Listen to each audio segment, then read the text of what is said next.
So here we are. We have the wheel here. This is actually, believe it or not, from AliExpress. Let me turn down the volume here so we can get some good audio. But I figured that I could do a little review video on what this thing feels like. Now this is my second or third time trying this thing out. Right now I'm in the Z06 Corvette.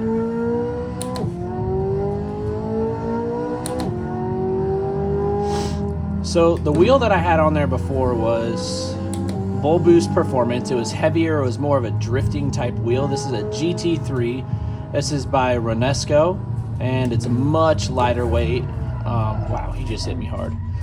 And the feedback, you can feel it much greater because it's a lot more lightweight. So with that being in mind, the detail that you feel transmitted from the direct drive into this wheelbase, as you can see, it's a lot more responsive. There's a lot more detail to be felt in the road and textures.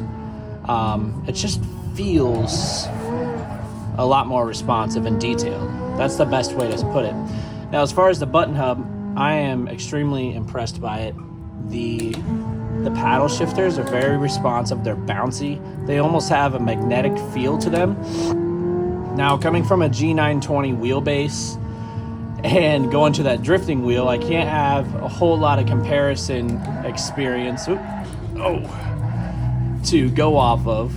However, if I were to compare this probably to, I don't know, I tried the Fanatec wheel hub before at Function Autosport LLC, and that one is very similar to this one. The same quality, the same weight, the density. But every single one of these buttons, are fully functional. As you can see, these are all functional as well. So these are all great. I haven't set any of these buttons yet though, but as you can see, all these dials are adjustable. You can set these in pretty much any game that you want. But my biggest thing was these paddles, and I'm just blown away by how they feel and how responsive they feel. So when I'm driving, instead of using this sequential shifter, which is more for rally and like older style SQ cars, this just feels more like an actual GT3/GT4. So like in the Porsches and the Corvettes, this is the C6 2023. It just feels much more natural, I believe. So we're gonna get right into it and get some speed here.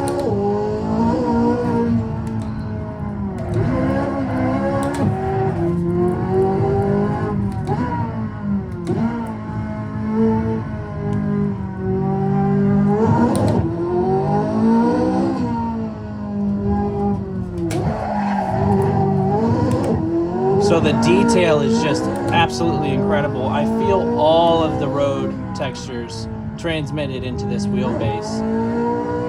Even the detail of the suspension, I can feel the pull is a lot greater. I can see why it's so vital to have the proper weight ratio when you're dealing with wheels like this. Let's feel this. I don't know what that was. I think I took a screenshot on accident.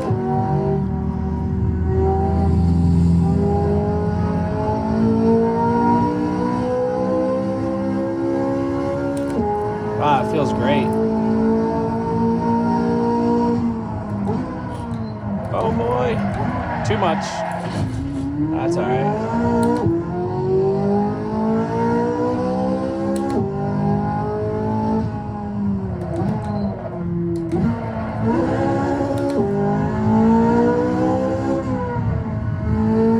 Wow, just the detail transmitted into this wheelbase is absolutely incredible. It takes me some getting used to, and I would assume every vehicle feels a lot different from the other one.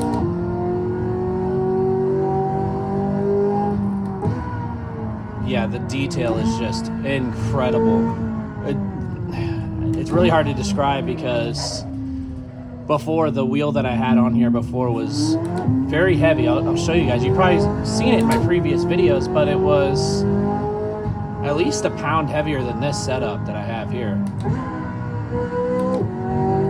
This being so lightweight, you feel every little pebble in the road. It's like right there, like that's insane. I can feel the suspension and the G-force almost being transmitted perfectly.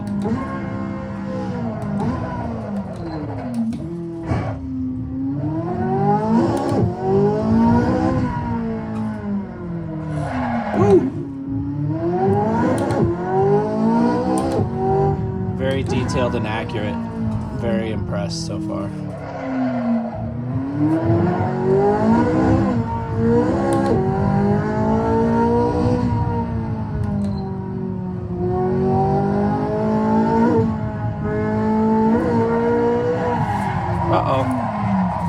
Well, anyways, I really just wanted to hop on here for a couple of minutes and show you guys how this thing, I guess, performs, and then my feedback kind of live while I'm driving it.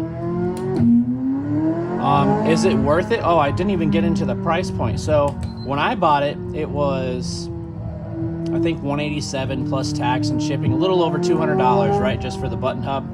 The wheel was like, I think it was like 50 bucks. The QR was like 40 bucks. And I'll link all this stuff, but I'm just, I'm really impressed by the price point. So something like this, a setup, if you were to go through like SimMagic, the wheel hub would be $389. A wheel would be minimum like $150 to $200. The QR would be $80 to $100. So you got, geez, man, you got almost $800-900 right there just in a wheel that hooks up to the direct drive. So this was a very cost-effective option, in my opinion. And that's what I like to show you guys, because I'm not here to really blow all my money. I love this hobby, but I don't want to waste all my money doing it. You know what I mean? So if I can find cost-effective ways without breaking the bank, I'm all for it.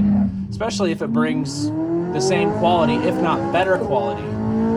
So that's pretty much it. I think this will wrap up the video.